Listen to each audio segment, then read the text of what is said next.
నానాకు అనిపించింది. భార్యను పిలిచి కుమార్తెకు నీటిలో వేసి త్రాగించమని విభూతినిచ్చాడు. తాను స్వయంగా హారతి పాడటం ఆరంభించాడు. క్షణం గడిచిందో లేదో విభూతిని వేసిన గ్లాసు నోటికి అందించగానే అమ్మాయికి బాధోశమనం కలిగింది. వెంటనే ఆమె బాధ తొలగిపోయి సుఖంగా ప్రసవించింది. గండం గడిచిపోగా అందరి ఆదుర్ద తొలగిపోయింది.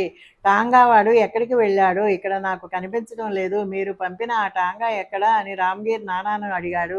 ఎక్కడి టాంగా? నేనేం పంపలేదే. అసలు నీవు వస్తున్నట్లు ఇక్కడ ఎవరికీ తెలియదు. నేను టాంగా ఎందుకు పంపుతాను అని నానా చెప్పాడు. అప్పుడు గోసావి కథనంతా విపులంగా చెప్పగా బాబా యొక్క భక్త వాత్సల్యాన్ని గని నానాకు ఆశ్చర్యం కలిగింది. ఎక్కడి టాంగా? ఎక్కడి సిపాయి? నటించేది నటింపజేసేది సాయిమాతయే. వారు భక్తులపైని ప్రేమతో కష్ట సమయంలో పరిగెత్తుకుంటూ వస్తారు.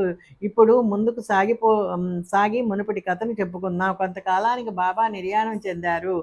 1918వ సంవత్సరము విజయదశమి దసరా పండుగ రోజు మంచి శుభదినమని తలచి తమ శరీరాన్ని ధరార్పణ చేశారు. అలా వారు సమాధి చెందారు. దీనికి ముందే బాబా శరీరంతో ఉండగానే నారాయణరావు 2 సార్లు బాబా దర్శనం చేసుకున్నాడు. బాబా సమాధి చెంది 3 ఏళ్లు గడిచాక నారాయణరావుకు బాబాను దర్శించుకోవాలని బలవత్తరమైన కోరిక కలిగింది. కానీ సరైన అవకాశం లభించక నిరుత్సాహపడ్డాడు. బాబా సమాధి చెందిన 1 సంవత్సరానికి నారాయణరావు వ్యాధితో బాధపడ్డాడు.